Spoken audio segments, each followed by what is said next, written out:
지금 이 순간에도 당신의 통장에서 돈이 새고 있습니다. 매일, 매 시간, 매 분마다. 그런데 당신은 모르고 있어요. 저는 지난 10년간 수천 명의 가계를 분석했습니다. 그 결과 충격적인 사실을 발견했어요. 99%의 사람들이 자신도 모르게 저지르는 치명적인 실수가 있더라고요. 이 실수 하나가 당신의 평생 재산을 절반으로 깎아먹습니다. 더 무서운 건 대부분의 사람들이 이걸 당연한 일이라고 생각한다는 거예요. 오늘 이 영상 끝까지 보시면 당신이 왜 지금까지 돈을 모으지 못했는지 정확히 알게 될 겁니다. 그리고 내일부터 당장 실천할 수 있는 구체적인 해결책도 드릴게요. 제가 아는 두 친구 이야기부터 시작할게요. A와 B, 둘 다 같은 회사, 같은 부서, 똑같은 월급 300만 원을 받습니다. 근데 A는 한 달에 250만 원을 써요. B는 150만 원만 쓰고요. A가 B에게 물어봤어요. 야, 너 그렇게 적게 쓰고 재미있게 사냐? 여러분은 어떻게 생각하세요?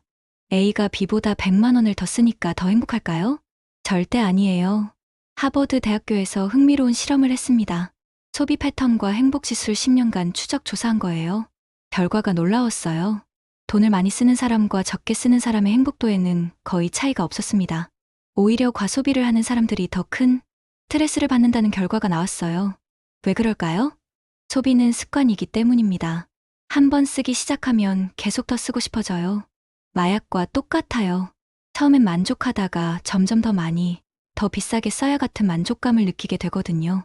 그런데 B는 다르죠? 매달 150만 원 저축하고 있어요. 3년 후면 A는 여전히 통장 잔고 0원, B는 5,400만 원이 모여 있을 거예요. 자, 그럼 질문 하나 드릴게요. 여러분 주변에 이런 사람 있지 않나요? 월급은 뻔히 아는데 명품백을 들고 다니는 사람, 소득은 그런데 고급 레스토랑만 가는 사람. 이런 사람들 보면 궁금하지 않으세요? 저 사람은 도대체 어떻게 저런 걸 사지? 제가 그 이유를 알아냈습니다. 과소비를 하는 사람들의 공통점이 있어요. 일상이 불행해요.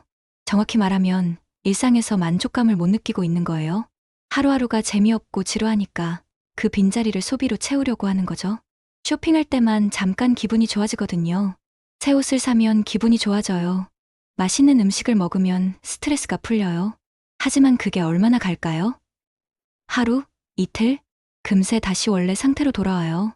그럼 또 사야 해요. 또 먹어야 해요. 이게 바로 소비 중독의 메커니즘입니다. 심리학에서는 이걸 감정적 소비라고 부르거든요. 실제로 우울증 환자들의 80% 이상이 과소비 경향을 보인다는 연구 결과도 있어요. 그럼 반대로 생각해 보세요. 일상이 충만하고 재미있는 사람은 어떨까요? 굳이 과소비할 이유가 없어요. 이미 충분히 만족스러우니까요. 이제 본격적으로 최악의 소비에 대해 얘기해 볼게요. 제가 지금까지 분석한 결과 사람들을 가장 빠르게 가난하게 만드는 소비가 있어요. 바로 자신의 수입에 맞지 않는 비싼 차를 사는 겁니다. 에이, 차 정도야 뭐. 이렇게 생각하시는 분들 많을 거예요. 천만의 말씀이에요. 차는 돈 먹는 괴물입니다. 일단 계산해 볼게요. BMW 새 시리즈 기준으로 차량 가격이 5천만 원이라고 해봅시다. 여기서 끝이 아니에요. 이제부터 진짜 돈이 나가기 시작해요.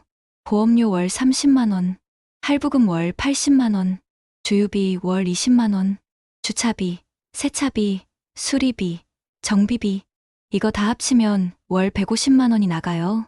근데 여기서 가장 무서운 게 뭔지 아세요? 감가상각이에요. 5천만 원짜리 차는 매달 가치가 50만 원씩 떨어져요. 그럼 실제로는 월 200만 원을 차에 쓰고 있는 거예요. 월급 300만 원 받는 사람이 차에만 200만 원 쓴다고? 정신 나간 거죠? 그럼 언제 차를 사야 할까요? 제가 제시하는 기준은 간단해요. 월 수입의 6배 이하 가격의 차만 사세요. 월급 300만 원이면 1,800만 원이야. 월급 500만 원이면 3천만 원이야. 이것도 빠듯해요. 정말 안전하게 가려면 월 수입의 4배 이하가 좋아요. 그럼 좋은 차는 언제 타냐고요?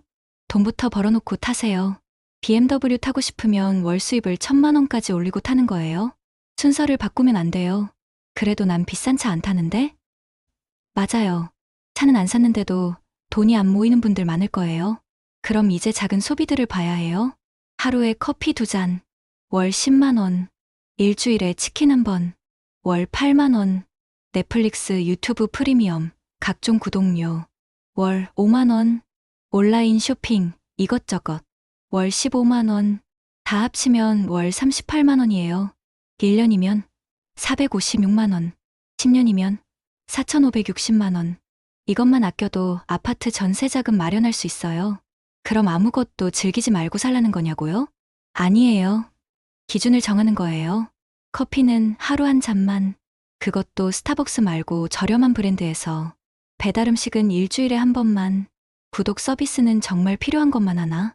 온라인 쇼핑은 월 예산을 정해놓고 그 안에서만. 이렇게 하면 돼요. 핵심은 무의식적 소비를 의식적 소비로 바꾸는 거예요. 그런데 말이 쉽지, 실제로는 어렵잖아요? 맞아요. 그래서 근본적인 해결책이 필요해요. 일상을 행복하게 만드는 거예요. 제가 실제로 경험한 이야기를 해드릴게요. 예전에 저도 과소비를 했었어요. 스트레스 받으면 쇼핑하고, 우울하면 맛있는 거 먹고, 그런데 일이 재미있어지면서 소비 패턴이 완전히 바뀌었어요. 하루하루가 의미 있고 보람 있으니까 굳이 다른 걸로 스트레스를 풀 필요가 없어진 거죠. 여러분도 마찬가지예요. 직장에서 성취감을 느끼세요. 새로운 걸 배우고 실력을 늘리고 인정받으세요. 취미 생활을 찾으세요. 운동이든 독서든 요리든 뭐든 좋아요. 인간관계를 개선하세요.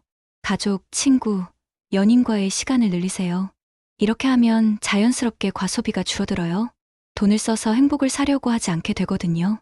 정리해 볼게요. 첫째, 돈을 많이 쓴다고 더 행복한 게 아니에요. 둘째, 과소비는 대부분 감정적인 문제에서 시작돼요. 셋째, 가장 위험한 건 자신의 수입에 맞지 않는 차를 사는 거예요. 넷째, 작은 소비들도 모이면 큰 돈이 돼요. 마지막으로, 일상을 행복하게 만드는 게 가장 확실한 해결책이에요. 저는 확신해요. 이 5가지만 제대로 지켜도 여러분의 재정 상황이 완전히 바뀔 거예요. 당장 오늘부터 시작하세요. 내일 아침에 마시는 커피 한 잔부터 의식적으로 선택하는 거예요. 이 돈을 정말 써야 할까? 이 질문을 습관으로 만드세요. 그럼 1년 후 여러분의 통장 잔고가 지금과는 완전히 달라져 있을 거예요. 오늘 영상이 도움이 되셨다면 좋아요와 구독 부탁드려요. 여러분의 성공적인 재테크를 응원합니다.